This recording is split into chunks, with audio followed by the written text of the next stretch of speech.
اعوذ باللہ من الشیطان اللعین الرجیم بسم اللہ الرحمن الرحیم قالوا ربنا باعد بین اسفارنا وظلموا انفسهم فجعلناهم احادیث ومزقناهم كل ممزق ان فی ذلک لآیات لکل صبار شکور وَلَقَدْ صَدَقَ عَلَيْهِمْ إِبْلِيسُ ظَنَّهُ فَاتَّبَعُوهُ إِلَّا فَرِيقًا مِّنَ الْمُؤْمِنِينَ وَمَا كَانَ لَهُ عَلَيْهِمْ مِّن سُلْطَانٍ إِلَّا لِنَعْلَمَ مَن يُؤْمِنُ بِالْآخِرَةِ مِمَّنْ هُوَ مِنْهَا فِي شَكٍّ وَرَبُّكَ عَلَىٰ شَيْءٍ حَفِيظٌ قُلِ ادْعُوا الَّذِينَ زَعَمْتُم مِّن دُونِ اللَّهِ لَا يَمْلِكُونَ مِثْقَالَ ذَرَّةٍ فِي السَّمَاوَاتِ وَلَا فِي الْأَرْضِ وَمَا لَهُمْ فِيهِمَا مِن شِرْكٍ وَمَا لَهُ مِنْهُم مِّن ظَهِيرٍ اللهم صل على محمد وآل محمد وعجل فرجهم سلام علیکم ورحمۃ اللہ وبرکاتہ۔ اللہ تبارک و تعالیٰ کا شکر ہے کہ میں نے سورہ سبا جو قرآن مجید کا 34 نمبر کا سورہ ہے اس کی آیات 19 تا 22 کی تلاوت کا شرف حاصل کیا۔ آیت نمبر 19 کا ترجمہ یہ ہے کہ پس انہوں نے کہا ہمارے رب ہمارے سفر کی منزلوں کو لمبا کر دے، اور انہوں نے اپنے آپ پر ظلم کیا، چنانچہ ہم نے بھی انہیں افسانہ بنا دیا اور انہیں مکمل طور پر ٹکڑے ٹکڑے کر دیا۔ یقیناً اس واقعے میں ہر صبر اور شکر کرنے والے کے لیے نشانیاں ہیں۔ ان لوگوں نے کہا تھا کہ ہمارے رب ہمارے سفر کی مسافتیں طویل کر دے۔ معلوم ہوتا ہے کہ ان کی ناشکری کا زبان حال ہے کہ وہ ان سفری سہولتوں کی وجہ سے طغیانی میں آئے تھے۔ اس کا واحد علاج مسافتیں دور کرنے میں تھا، اگرچہ بعض بزرگ مفسر فرماتے ہیں کہ ان کا یہ شعوری مطالبہ تھا، جس طرح بنی اسرائیل نے من و سلوہ کی جگہ تھوم اور پیاز مانگا تھا۔ آیت کہہ گئی کہ وَظَلَمُوا أَنفُسَهُمْ، ان لوگوں نے کفران نعمت کر کے اپنے اوپر ظلم کیا اور ان نعمتوں سے اپنے آپ کو محروم کر لیا۔ پھر آیت نے کہا کہ فَجَعَلْنَاهُمْ أَحَادِيثَ، بس ہم نے انہیں افسانہ بنا دیا کہ آنے والی نسلیں ان کی افسوسناک داستانیں بیان کیا کریں، یہاں تک کہ ان کی تباہی ایک ضرب المثل بن گئی۔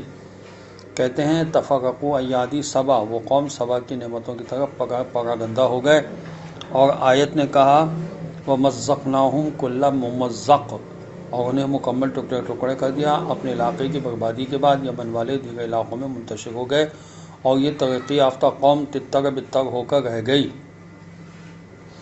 علامہ مودودی صاحب نے تفہیم القرآن میں لکھا ہے کہ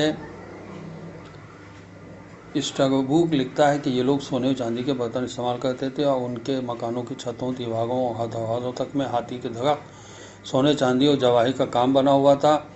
اور آرٹی میڈوگوس کہتا ہے کہ یہ لوگ عیش و عشرت میں مست ہو گئے تھے اور جلانے کی لکڑی کے بجائے دار چینی، سندل اور دوسری خوشبودار لکڑیاں جلاتے تھے۔ اسی طرح دوسری یونانی مورخین روایت کرتے ہیں کہ ان کے علاقے کے قریب سواحل سے گزرتے تجارتی جہازوں تک خوشبو کی لپٹیں پہنچتی ہیں۔ انہوں نے تاریخ میں پہلی مرتبہ صنعاء کے بلند پہاڑی مقام پر وہ فلک شگاف عمارت تعمیر کی جو قصر غمدان کے نام سے صدیوں تک مشہور رہی تھی۔ عرب مورخین کا بیان ہے کہ اس کی 20 منزلیں تھیں اور ہر منزل 36 فٹ بلند تھی، ہمارے زمانے کے مطابق 17 منزلیں۔ پھر آیت نے کہا کہ ان فی ذالک لآیات لکل صبار شکور، جو لوگ مقام صبر اور شکر پر فائز ہیں وہ ان مقامات سے درس لیتے ہیں، جو بے صبر ناشکر ہوتے ہیں وہ ان واقعات سے عبرت نہیں لیتے۔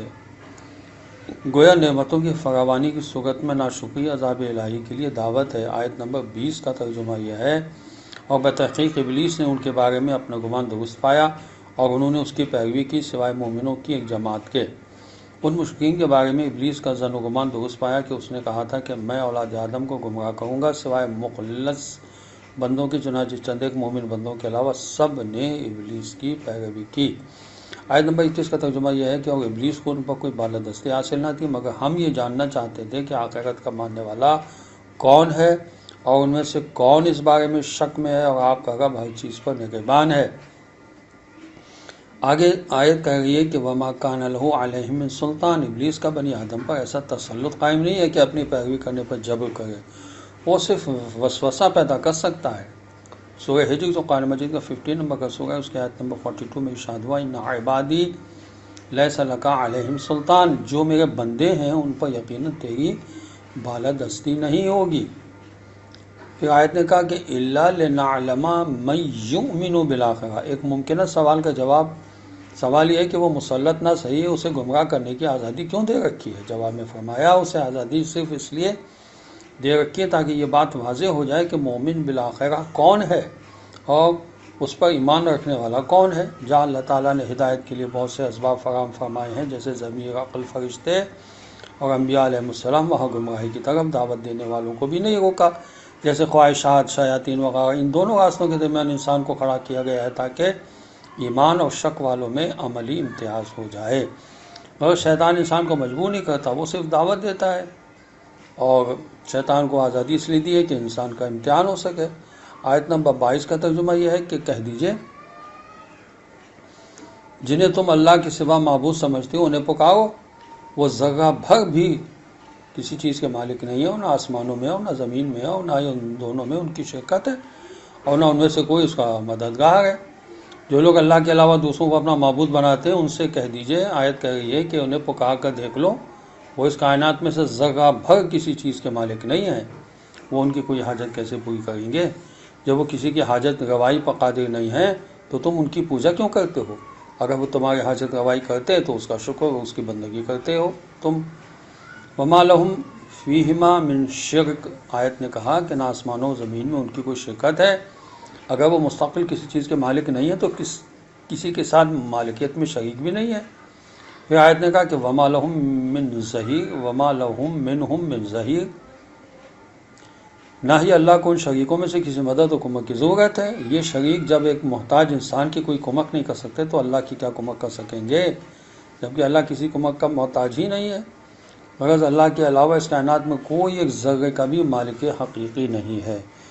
خدا ہمیں قرآن کو سمجھنے اور اس پر عمل کرنے کی توفیق عطا فرمائے۔ والسلام علیکم ورحمۃ اللہ وبرکاتہ۔